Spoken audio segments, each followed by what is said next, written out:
cheer. To climates unknown did courageously steer. Through oceans to deserts for freedom they came, and dying bequeathed us their freedom and fame. In freedom we're born, and in freedom we'll live. Our purses are ready, steady, friends, steady. Not as slaves, but as free men, our money will give.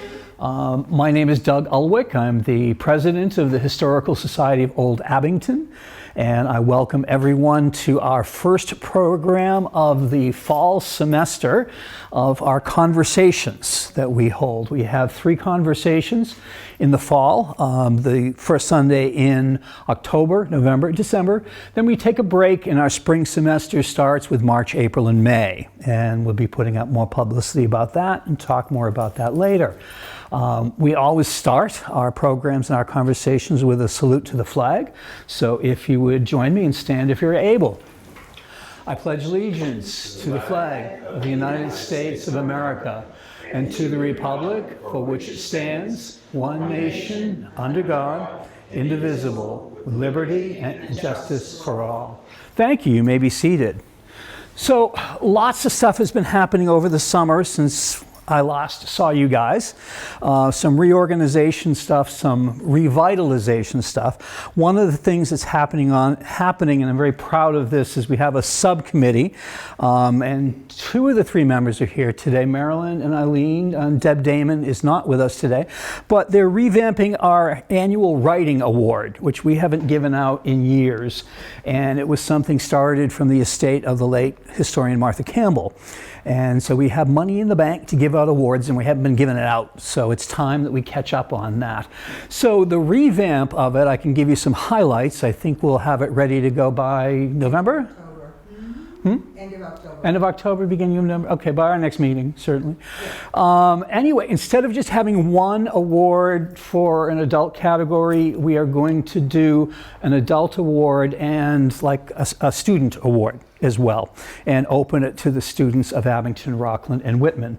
We're allowing videos, which is something we've never done before. We're still doing, for the adults, either they've got to be a member or pay a $20 entrance fee, but of course, that's what a membership costs. So basically, if you're not a member, you become a member in order to submit. And we will award hopefully one prize in each of the categories. It's $200 for the adult award and $100 for the student award. Is that right? Do I have it? Okay, that's what I know. There's more stuff to it, but I'm excited to have a committee taking the ball and running with it. And the 2 who are here are former educators. Are you ever a former educator? I think it's kind of a job for life. So anyhow, when I was thinking about how are we going to revitalize this, certain names came to mind, and they all said yes. So that's kind of exciting. Anyway, so that's something that's going on. Also, I met about a week ago or so with the Dyer trustees. Now, some of you aren't aware, there's 2 things going on in this building. The building is owned and operated by the Dyer trustees. But in addition, the Historical Society of Old Abington is here kind of as tenants, but I mean tenants dictated by the terms of Marietta Dyer's will. So we all function under the same roof. And something that's been bugging me, based upon some feedback I've gotten from our members, is the building's not handicapped accessible. And I said, okay, that's a problem. We have an aging group of members, and some of them can't get here anymore. So I presented to them, I'm doing all this stuff and it's not even on screen, my apologies. Let's make it so you can see it. I can see it, and in a moment you will too, I think. Technical difficulties. Where is it? It's a long way to go. Really? I tell you, it is. Okay, it's warming up. It's warming up. Things I should check before I sit down. Take it to the bank. Fortunately for our video presentation, our camera guy has all of my files, and he can superimpose anything on anything, so that's kind of good. But there we go. Okay, that's what I wanted you to see.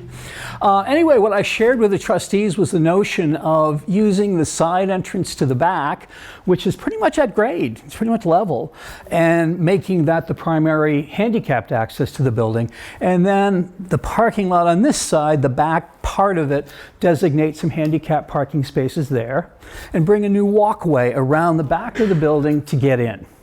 Getting in is one thing. Once you're in, we need handicapped toilets as well. And if we look down this side of the building, just before we get to the big Murphy room at the end, there's an alcove accessible through the Murphy room, which is used primarily for genealogical research. And I'm talking about putting the toilet rooms there. That would be accessed off the main corridor, and 2 toilet rooms, and still leave some counter space in the back for the genealogical research or whatever. We need to do some shuffling no matter what, as soon as you introduce a new element to the building. So this was well received, and it's something I'm hoping we can find a way to move forward on. Obviously funding is an issue, and I know they'll pursue grants where available, and I thought I might suggest and get involved in something I've done on other projects in town, and that's have a wish list, gift list.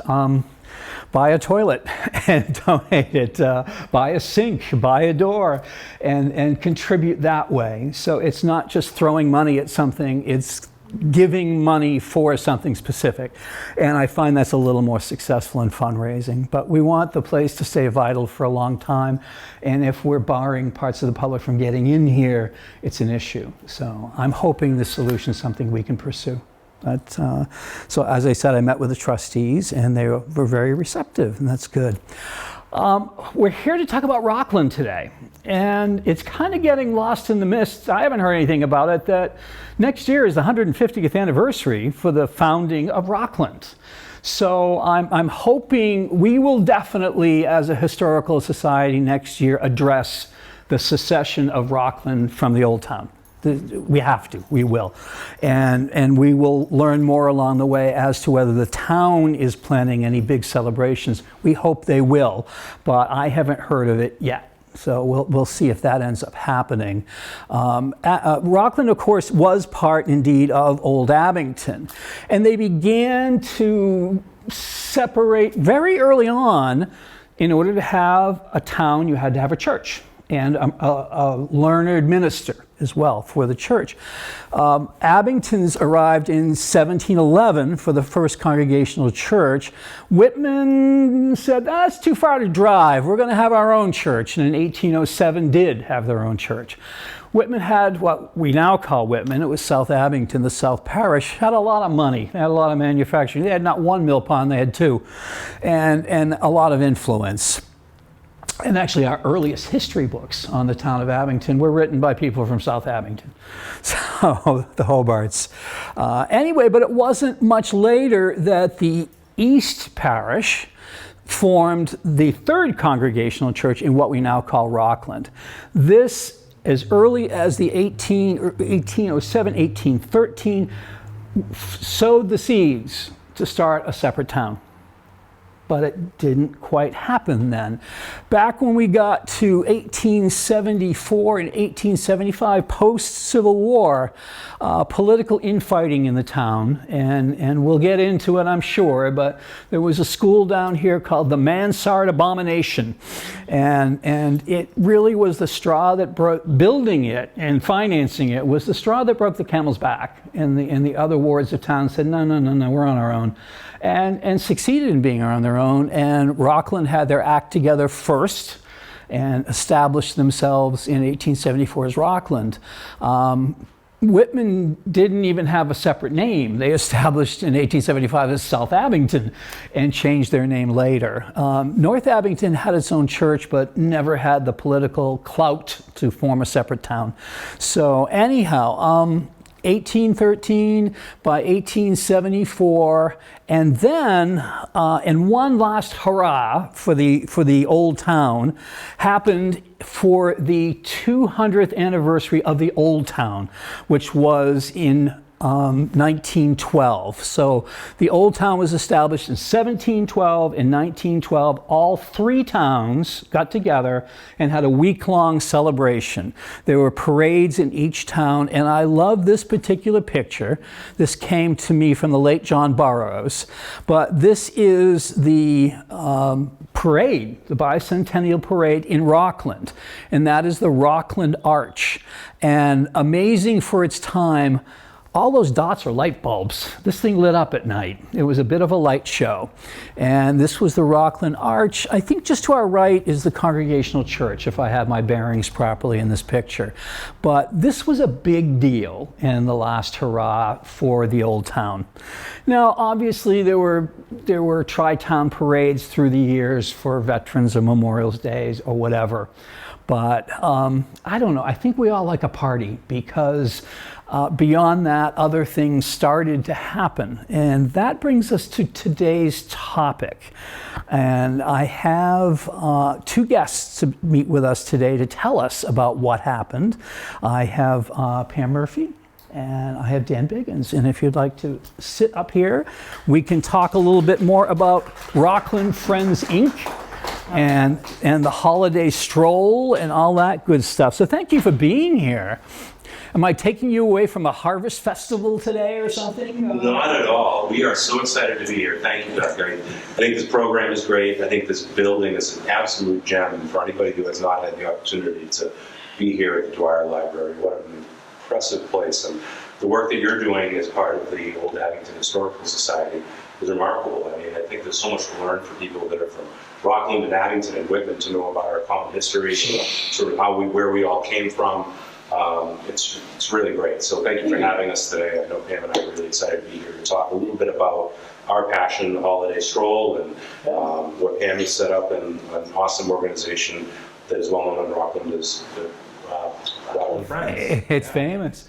And Dan has been here before. He came in during COVID, and we did a program with the unlikely title of The Business of Dying. Maybe a bad time to do it, but it wasn't a bad time to do it in the midst of COVID.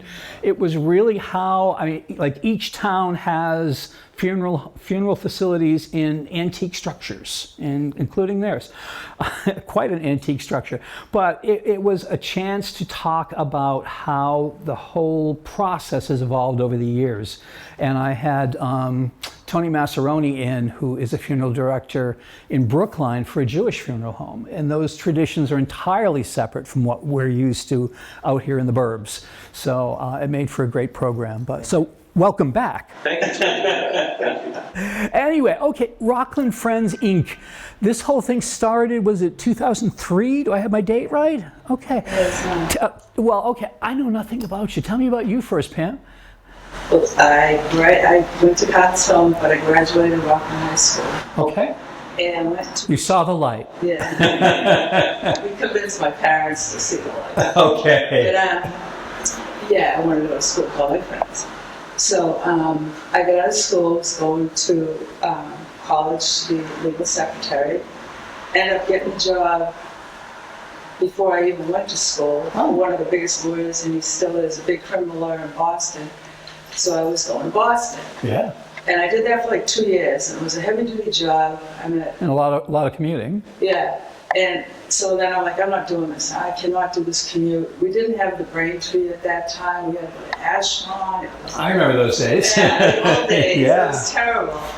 And I didn't have anybody to commute with. And it was just, so I said, I'm done. And I talked to the lawyer to this day about it. I said, love you, but I'm out of here. So I came back, and as it worked out, I worked at the Rockland Fire Station.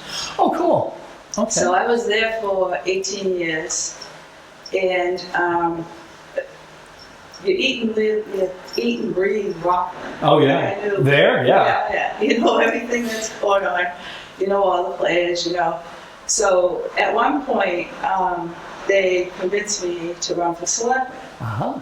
So, yeah, whatever. So I did that. I love your reaction to it. Yeah. Whatever. So I did that. That was cool. I did that for 3 terms. But at one point, my friend ran the council on aging, and they were running into problems trying to get this money, and they couldn't get it because they were not a 501c3. Yeah. We all know the initials. Yeah, so I'm like, well, how hard can that be? So Surprise! I had friends in the state house and stuff, so I'm like, how do I do this? So we incorporated, we filed for the 501, and we helped out the council on aging. Nice. So we decided to stay low key. We were not like going to be a front page thing. And over the years, we've done things that like nobody knows about. We've just like helped out a veteran's family who had no money. We helped do a celebration for our representative that died. We joined with 2 other organizations for that. We get to do cool things. That's great. That's exciting. Yeah. So as a selectman, I got appointed to the Rock. There was a stroll committee before. Yeah. It was called the Christmas Stroll. And I got appointed to that, and that started to fall apart, so I picked up the Rockland Stroll. And it's been going. Now, was that 2003? I'm not familiar with the timeline of when the stroll started. No, time-wise, I'm not really even. Okay. The idea you try to figure out how long it's been. When you have to think about it that hard, it's been going on for a while. I know. I have to get no records out, but it's been over 25 years. Okay. So, but the stroll's the stroll, and God willing, we only had to cancel 1 stroll because of weather. Wow, that's really good. Yeah. Now, Dan, you kind of maybe inherited your association with the stroll, because I know your folks were very involved in it before you. So Correct. Yeah. So when my family's first involved, this is our pair here today. Yes. This is from some my of parents, and was right behind us there. Well, we'll go one step further.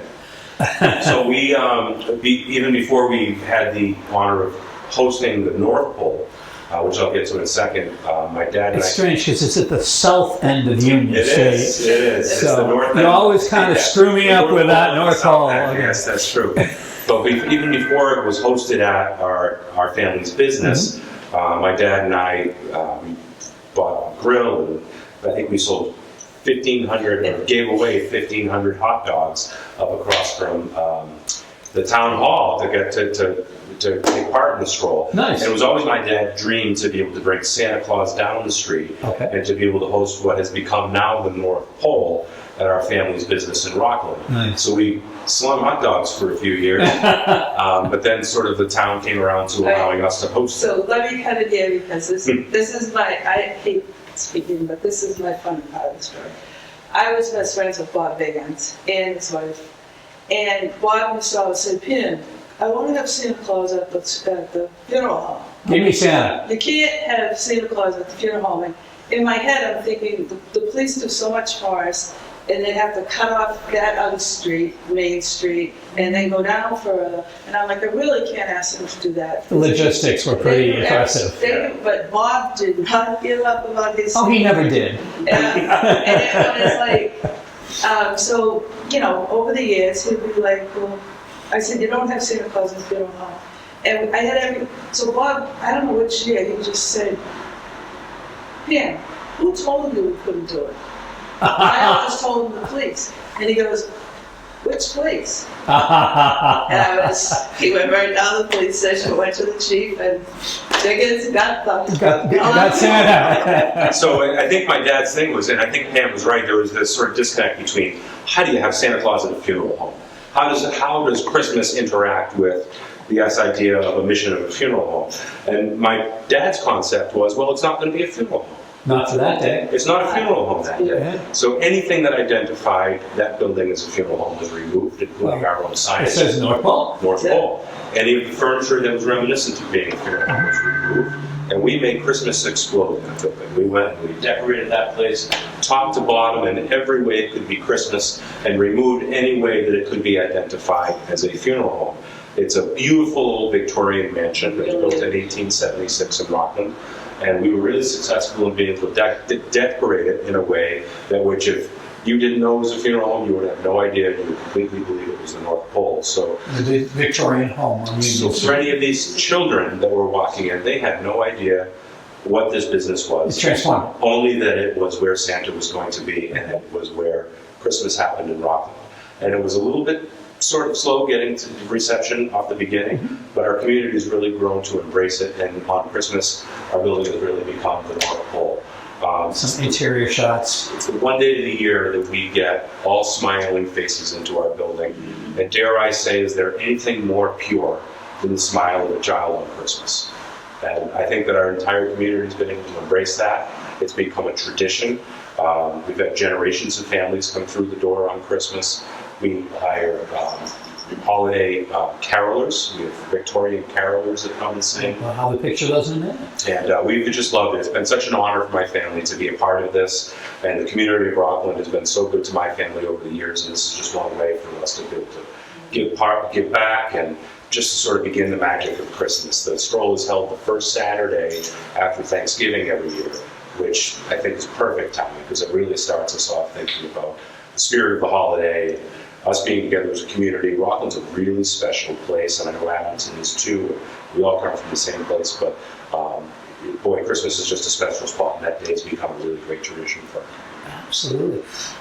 Tell us who's in this photo. Obviously you and your wife and your 3 sons. Yes, so that's myself and my beautiful wife to the second to the left of me, and my 3 boys, and of course the big guy and the big lady, Santa and Mrs. Claus. Perfect. Now, in terms of organizing, I'm jumping to that one, and then talk about other people who get involved. But in terms of organizing this, how much is on automatic at this point? I mean, you guys have been doing a lot of stuff, and I'm sure over the time you introduced other stuff, but I think I was most impressed that I've been looking for publicity about this year's event and not finding it. It's like everyone knows about it, but... We are, Rockland Friends is obviously a separate entity from Rockland Recreation. Right. And Rockland Recreation, they do great things in town. And just so happens that their event yesterday got postponed to today. Yeah. So we don't, tomorrow we'll start. Okay, I understand, by all means. Yeah. But, and it is something where the GAR gets involved. Yeah. They're their own center, by the way, and I recognize Rob. And they do a great job. They do. And I think, Doug, that's what really makes this event special, is because it's not just Pam, it's not just myself or Rockland Friends, it's really all the stakeholders in town, everybody from Board of Selectmen, to our police department, to our fire department, to the great folks at the GAR Hall, to the Boy Scouts, the Mad Dancers in Rockland, to all the small businesses in town that come out to participate. So Pam has done such an amazing job of organizing this all the years. This is also such a great community grassroots event. Dare I say, it's the quintessential Rockland event every year, because everybody who has something to give comes out to give it. And all because of that purity of the happiness of the Christmas season for kids. I think everyone puts everything aside that's going on in town or nationally or in our lives, and everything focuses on what we can give to make that a special night for kids. And these folks at the GAR Hall do an awesome job of it. Their traditional Santa is just incredible. And I think sometimes folks on the stroll forget to stop by the GAR Hall. So coming up this year, I hope folks don't forget that, because that's a really special spot on the trip. Oh, it really is. It's an amazing building. We've Yes. actually talked about it before. So here are the carolers you talked about, both at your facility and I think at the library. So it's great to have roving music. It's a nice thing. Hayride, amazing. Back and forth, Union Street. Yeah, they do a big loop. Okay. They run Union Street for a little bit, and then they go down the street, do back roads, and then they come back up. We have 2 hay rides. I think you guys are also just so fortunate to have, this is going to be a strange statement, Union Street. When the church was put there first, before there was a town, there was no Union Street. They chose a location for the church kind of in the middle of everything, and then built a street. And of course it ran from what we now call Market Street all the way to Columbian Square in South Weymouth. It got interrupted by the creation of the air base, and there's a movement afoot to reconnect it, though the North Union Street people are not amused. But it really kind of gave that town a connection to the big time. as something that was new. Yeah, we're new, but we're connected to those people over there. And indeed, a lot of the early settlers from Abington and Rockland and Whitman came from Weymouth. So this was a connection back to their old town. But to have a central focus like that, not every town has their main street, or in this case, Union Street. So you're absolutely on it. The GAR is just a little off of it. I see Dan Howland in the audience here from Channing Church. And I know they participated. They're on Webster Street. They're a little off of it too. But the focus is up and down Union Street. And is that kind of the limits, like fire station to the North Pole? Either community center to the North Pole. Okay. Fire station. The community center's involved every year, whether it's at their actual building or if they're down with us. Okay, no matter. They set it up either at home, so to speak. Yeah, either way. Okay. And they, what is it? What are they? HKS for the... Yeah, they provide a lot of people themselves. Oh, good. So it's been an experience. They have been with me since day one. I love this company. I went looking for one for an Abington event and couldn't get them. So they're in Duxbury. I got a cell phone. They're in Duxbury, but in the beginning it was like people walking in front of the horses. It was it's their favorite one they do. That's great. It's just I'm glad. automatic, and everybody's. Well, see, this is what I'm saying. When you do it enough, some things. I don't have because to tell them. what I was going to get into that point is because I've seen it in other organizations I've been involved in. The core group that pulls things like this off can actually be fairly small, but you depend upon the community partners. So Doug, you make a really good point. I think the core group is sort of a really great point, and that core group, quite honestly, is one individual right here. And what's interesting is that any community sort of evolves and devolves and changes over time. And for the Rockland Holiday Stroll, we've been blessed every year to have businesses, organizations, churches to come out and take part. But as we know in Main Street USA in history, businesses have changed, businesses have come, businesses have gone. So while much of it is turnkey, there's a lot that does need to reinvent itself every year. And new families come into town, new families come out of town, so we're always open for new participants in the stroll and new things to sort of keep it vibrant and keep it going. And it has really sort of been great for that over the years because it has had a little bit of a change, and we're always looking for new changes for our Rockland Holiday Stroll. No, I'm really curious. Last year, about this time, Thanksgiving, I think it was last year, we basically lost the Congregational Church. Now, there's still an organization in there. Is there been any talking with them? That's kind of centerpiece to the entire street. We'll miss. They did an awesome They did job handbell at concerts. The bell ringers was beautiful. Yeah. I haven't approached these people yet to see the new people to see what they're going to do. It would be fun to see if they can introduce something from their background. Bell ringers, though. Probably not, but that's okay. Yeah, you know, I mean, what can they introduce to it? Because they're the middle of the street. I mean, there was a period of time, like we said, when who knew a funeral home would be North Pole. Exactly. So, I mean, it changes, it morphs, and we're open to that, I think. I mean, I think we're always looking to sort of involve new people and new families and new businesses, and as the town changes, we're trying to change along with it. Sure. And keep this sort of a viable and really exciting thing for kids and families. Okay, speaking of viable and everything, where'd you get the jacket? It's a great jacket, isn't it? So that jacket is one half of a full suit, and that was my dad's. You inherited it. That was my dad's. So my dad was a very bold dresser, and that was something that he was proud to bring out. I think it was in the last year, maybe 2, that he was alive. And I'm not so much of a bold dresser, but I decided to sort of take that on and pay tribute to my dad. Pay tribute. Yeah. Brilliant move. I Thank you. Where the hell did he get that? Yeah, it's not pretty, Doug.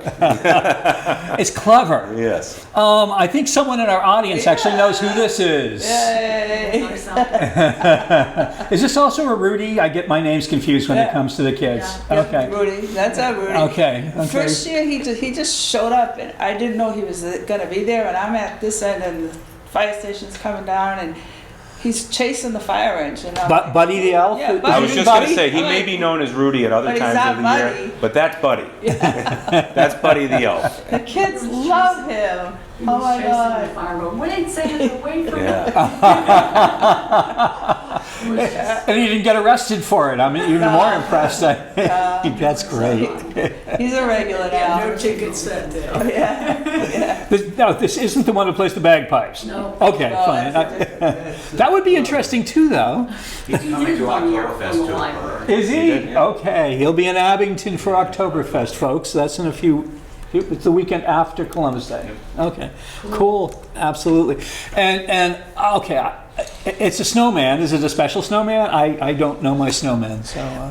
No, getting those type of costumes is really hard because of copyright and everything. Yeah. And the place that we used to rent from, 2 places, one in Boston, one in Plymouth, have shut down. Oh, So we like buy outright what we can. Sure. But we can't buy actual, the actual. what you really want. Copyrighted Yeah. trademark things. Yeah. Everything's protected. Yeah. So, anyway, and who do we have marching here? You These- can't have a parade without marchers. These are the Mad Dancers. They have been in business for 50 years this year.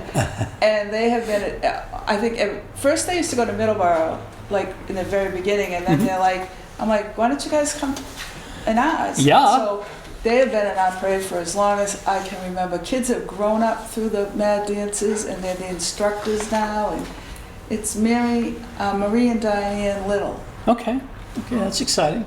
Yeah. And you attract all sorts of people to these events. You have Oh my Yes. senators and who are we looking at here? So we have, this is retired Chief John Llewellyn, who's a wonderful guy, and he's been, he and the entire Rockland Police Department and Fire Department for that matter have been so supportive of the stroll over the years. And this handsome guy is, if you recognize him at all, he looks a little bit like her. That's baby brother. that's Pam's baby brother, Stephen. He serves he's the coffee. a big help Does to he us answer every to baby single year. brother? No. I didn't think so. Not Okay, well. good. Steve works at Atlantic Coffee, and he and Atlantic Coffee have been big supporters of the stroll over the years. Right. And that's Rob O'Rourke. Rob's a great friend from Rockland and has from Hanover, excuse me, and he's always been supportive of all things Rockland as well. And on to his left is Senator John Keenan, and John's a great friend of all of us down here, and he's also been very supportive of the Rockland Stroll over the years. Excellent. In terms of town support, anytime an organization like yours functions, you need the support of police, fire, DPW.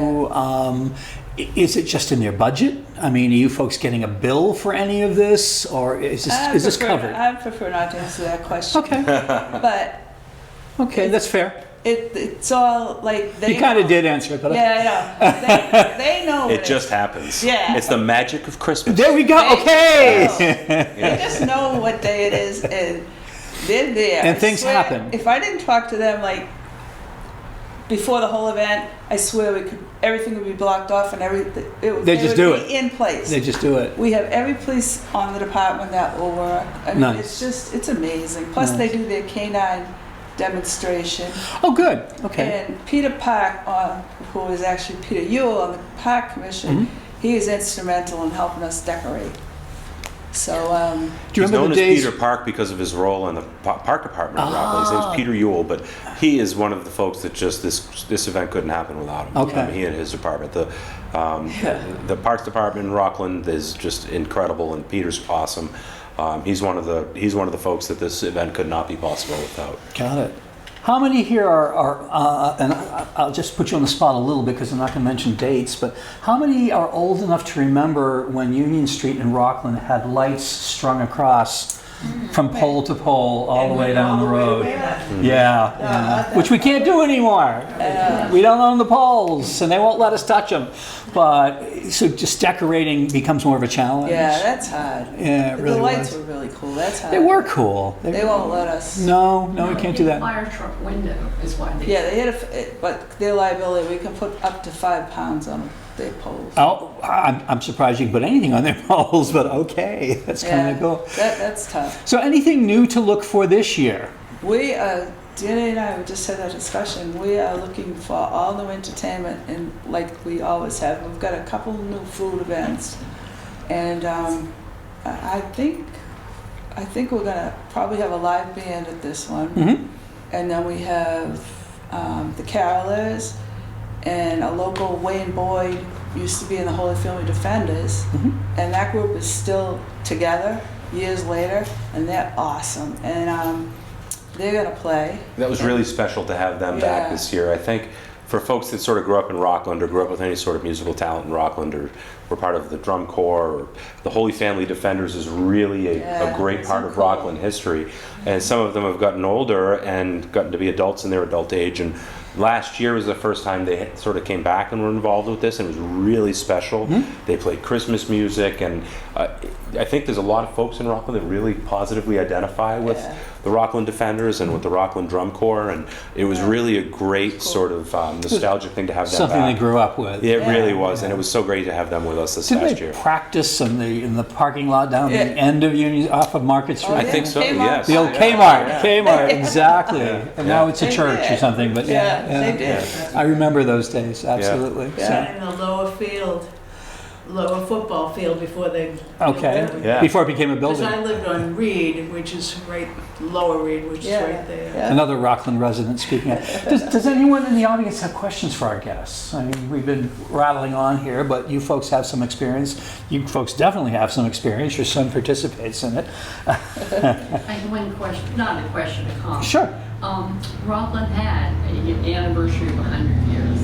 We were here at the time. They sold necklaces. They had a big party at a, I forget, someplace. They had a real fancy party. And still, if you call 871-1874, the town hall will answer. I always accept it. Okay, was that the Canoe Club? That's Brockton, isn't it, though? I don't know if they had this. Okay. Canoe Club? Bridgewater? Canoe Club? No. Bridgewater. Okay. Whatever it was. Everyone knows but me. We went to it, and we were kind of new. Sure. Rockland. We were there 53 years, and this happened when the 100th. They had a parade up and down Union Street, and all the crossing guards, which I was one then, volunteered along the edge. Nice. Big. They had the Century Box. Yeah, they buried the Century Box at the Oh, library. yeah, the library. Yeah, So you're going to volunteer for the 150th? Dig it up. I'll do anything. See? She will. I'm not going to, I don't know how to put it together. Okay. No, I just want you out there directing traffic I again. would. And they'd listen to you, so I love it. It was really fun. So, and I still have my necklace, which is that coin they sold and came. Oh, yeah. 1870. That's really cool. That's cool. So a big question, particularly for out-of-towners, where do you park?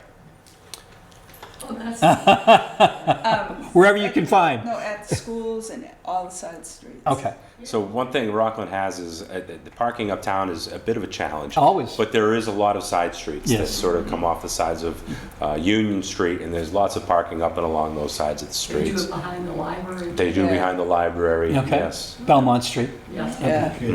Cool. Okay. Yep. So if you're a newcomer, and you walk up from the side streets, then what do you suggest? Do you go left, right? Do you walk the whole thing? Where does it start? Where does it end? Great question. So I think you do all of the above. I think you park All at and once. I think you park and you just walk up and down Union Street, all the way from the North Pole, all the way up to Holy Family Church. There's things to behold. There's music, there's food, there's people, both sides of the street. It's sort of like a Christmas Mardi Gras. You look right up Union Street, and it's just shoulder to shoulder people. And you know, people are what makes this thing happen, right? I mean, sometimes people show up that don't have kids at all, and they just go to see. Everyone from Rockland, everyone from Abington shows up to these. It's just such a pure event, and I mean pure event. You know, in 2023, there's so much to sort of get us off track to sort of things that are not pure, I guess, not happy. And what could be more genuine than kids on Christmas? In this event, there's nothing there that will cost you money.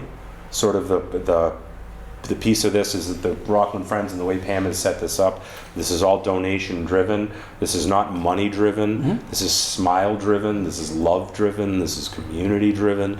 This is not a money making event. This is not somewhere that you need to come with a whole lot of cash. This is not somewhere where you need to come with a lot of money to bring a family to enjoy. You can go in to see Santa, get your picture taken with Santa. You can enjoy samples of food and music. And the whole idea of this is that you can do it without costing a penny. So everything is free? Food and everything? Anything that is under the under our control. Okay. Now you can't keep, unfortunately, vendors out. No. So no different than any parade where you Street see vendors. street vendors pushing shopping carts with all kinds of light up things that with those are outside of our control, and we kind of lament that they're there charging money to kids selling stuff, but there's not a whole lot we can do about it. I'll But pass- anybody who's there under the umbrella of the stroll, these are all volunteer and all donation I'll driven. pass on to you something we learned in Abington, that it's set up here, that in order to be a vendor at an event like that, you have to have an Abington license to do it. Pretty good. Yeah, and it really keeps away a lot of the riffraff, shall we I say. have to look into that. Yeah. It makes a big difference, because we had that issue coming right onto Memorial Field for things we were Isn't doing. there a vendor's license they can get, like? There's a state one they can get, but they need a town one as well here in Abington. That's good to know. A hawker's permit, I think they call it. Caucus permit, Yeah. former selectman sitting over here. Yeah, that always makes That's good to know. And I just want to throw in for a minute too. I'm from Rockland. I'm a townie, but I worked in Abington for 21 years at housing, and I follow what Abington does, and they do great. I've been in touch with Ken Coyle on several events, and Abington really puts on some good events.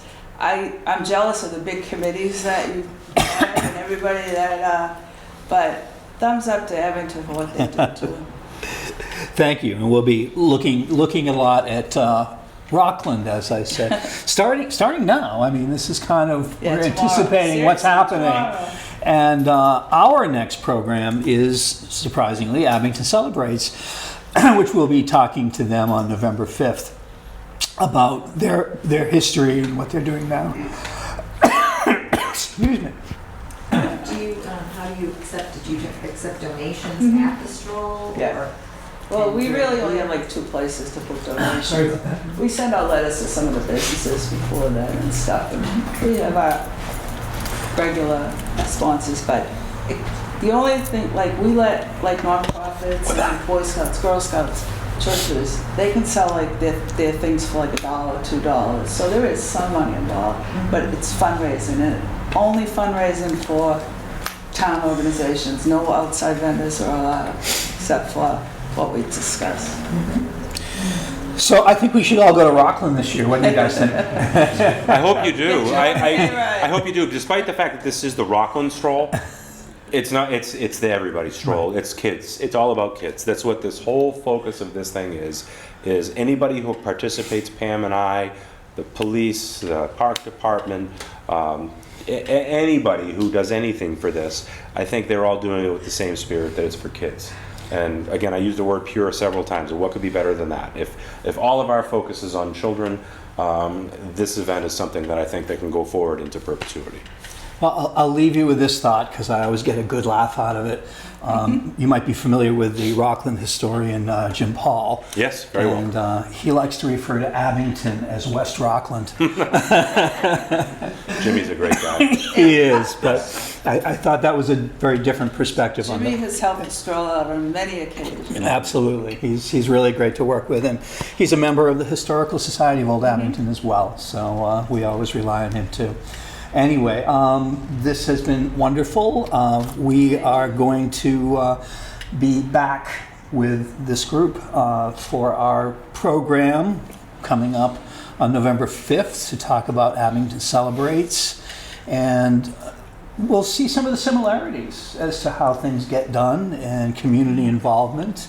And they do at least 3 big events a year, and I think this is an interesting pairing to compare these two, because certainly the Stroll has been around forever and Abington Celebrates is a little newer, but they've encountered some of the same things you're talking about. So it's a theme for our first 2. Anyway, so I want to thank our guests today. Thank you. Thank you for having us.